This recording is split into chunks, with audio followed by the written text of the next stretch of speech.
Hello and welcome to Media7. I'm Russell Brown. In this week's program, we'll look at privacy on the internet. Is there any left? And how far should the law go in protecting it? But first, it's a newsmash view of Britain's remarkable general election campaign. It's electoral anarchy in the UK. When Conservative Party leader David Cameron forced Gordon Brown to agree to Britain's first leaders' debate, it seemed like a cunning plan. But the Liberal Democrats leader Nick Clegg said yes too, and so instead of one post-Blair Peter Pan the debate, there were two. And Cameron wasn't necessarily the better one.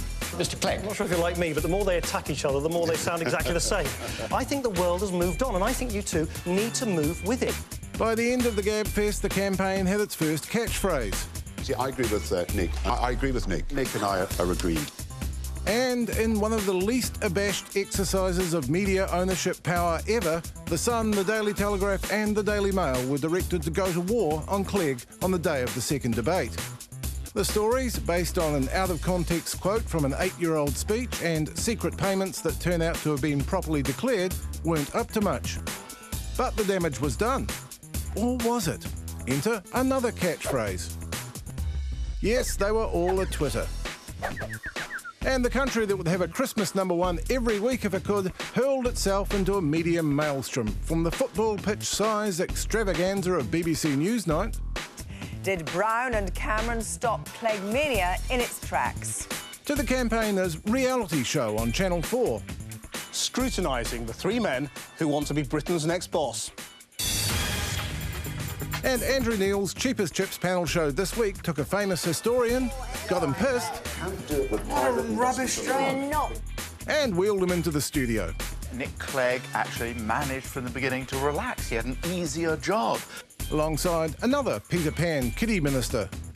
Nick Clegg was the winner. I thought he did well, actually. Who, with former Tory minister Michael Portillo, made a rather lovely couple.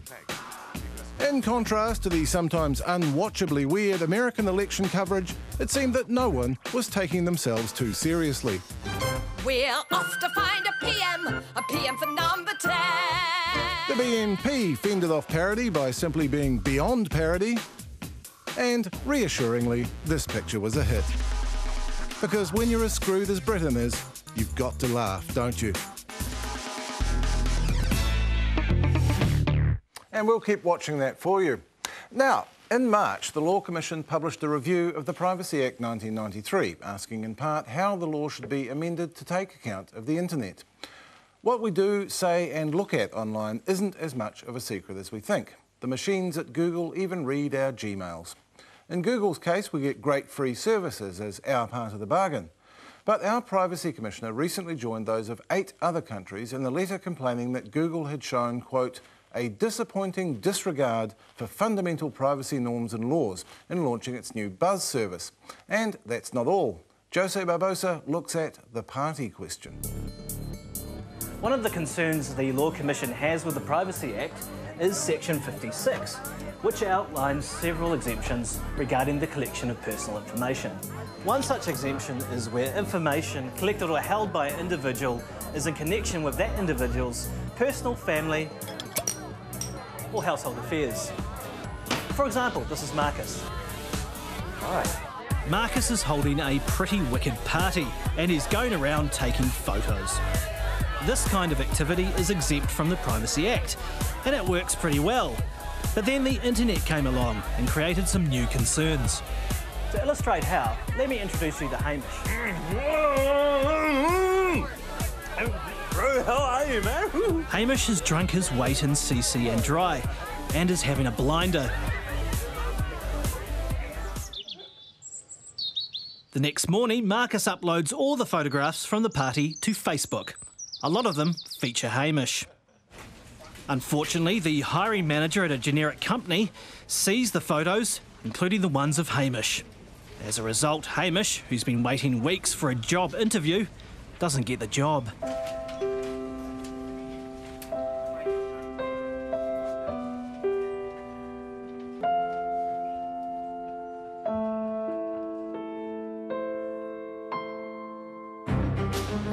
Now Hamish storms home to confront Marcus. Hamish says, "How could you do that? I'm going to take you to court for breaching my privacy." But Marcus says, you can try, but I think you'll find this situation is exempt under Section 56 of the Privacy Act. Hamish advises that Marcus can expect a letter from his lawyer. The Law Commission thinks that this kind of situation should be covered by the Privacy Act. It reckons only truly personal use should be without restriction. Now, there's a couple of issues here.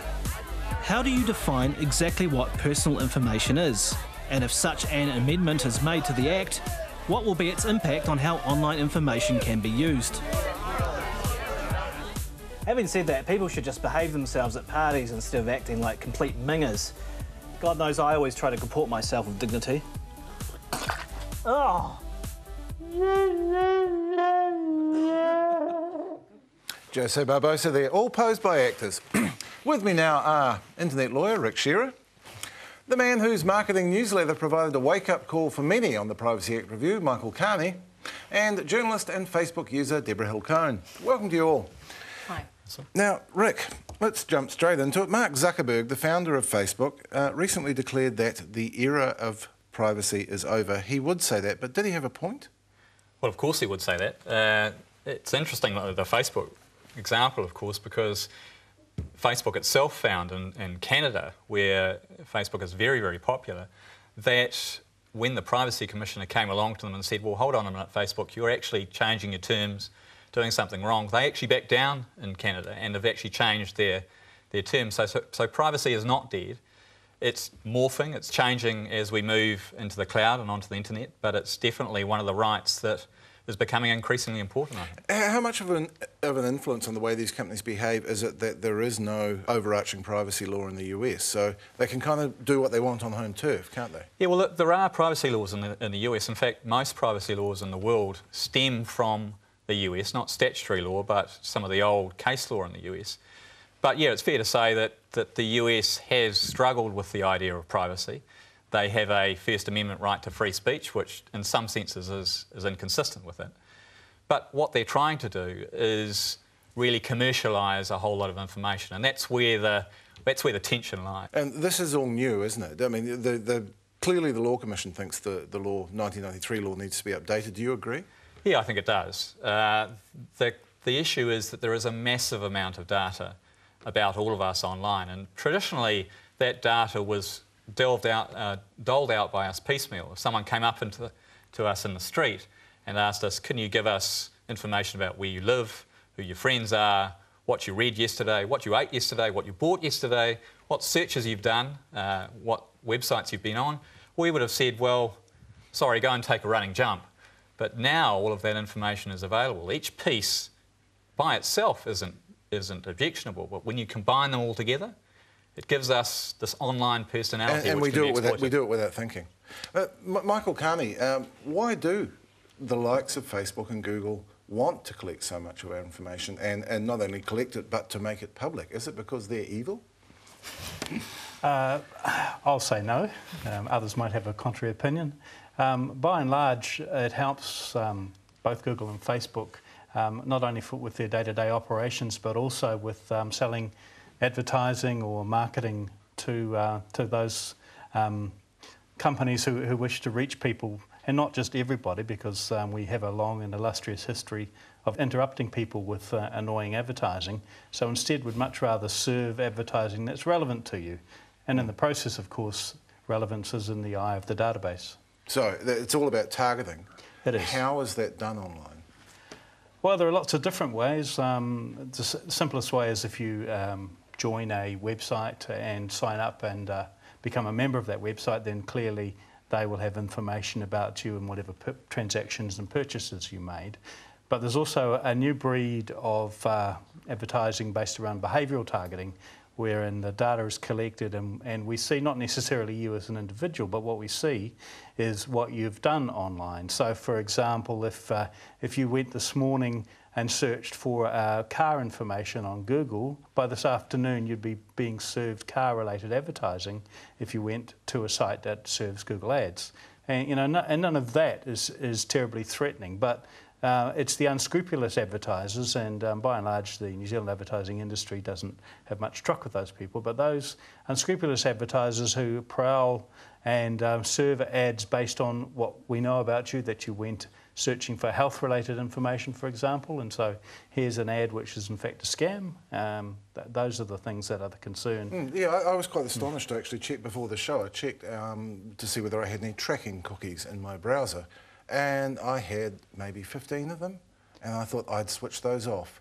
So these are the ways in which people collect information about what we're doing. In fact, if you haven't switched off cookies, you'll find hundreds of cookies in your on your computer, just little text files that are there to be read. I only switch off the third-party ones from advertisers. So. Oh, I see. Yeah. Right. Deborah Hill-Cohen, we're both journalists. We're evil exploiters of this information as much as anyone else, I guess. I mean, if I want to find out who someone is, I go straight to Google now. Is that what you do? Oh yeah, in the first instance, I guess. And I think a lot of the information, like Rick was saying, you could get it anyway. It's just you can get it so easily. I mean, and for journalists, and I think that's fantastic. I guess, to me, I think we're sounding all kind of grim, but this is really quite amazing, the way that you can get information. And I find governments more evil than the kind of evil you're talking about. In Facebook, I actually am more worried about governments getting into my life and starting to tell me what to do than companies, which they might be like the height of their powers now, but, you know, they're going to get replaced by some other company once, you know, the creative destruction of the marketplace means, you know, Facebook might just go where MySpace went. It is interesting, isn't it? Things like car registration databases. If you were a journalist back in the day, you pretty much had to have a mate to get that. Now it's just online, it's just there. Just shoe leather, because you just have to actually get out and go and get it. Yeah, you'd have to have a mate, or you'd have to just go and do the work. And that's why, as a journalist, it's just so, you know, shameful how you can go and gather so much information. But it's also fantastic. I think that, you know, from a journalist perspective, I worry about this proposed changes to the Privacy Act, because it just, a lot of it looks quite as though it's going to really suppress the sort of free flow of information for journalists, because it's hard to say who's a journalist and who isn't, and they look like they're taking quite a conservative sort of definition. That's an interesting one, isn't it? I mean, because one of the questions in there is who gets the exemptions in the Privacy Act for being news media. Are journalists news media? What's that test? Well, I don't think you should have those kind of tests. That seems a bit meaningless to me. I mean, how can you say that, you know, how can you really draw that line? I think they seem to me to be living in an old-fashioned world and if they're wanting to update the law, they need to sort of, like, change their thinking to the way the world is now, not the way it used to be. Cultural change versus regulatory change. We'll get to that in the second part, and we will pause now and come back and scare you some more after the break.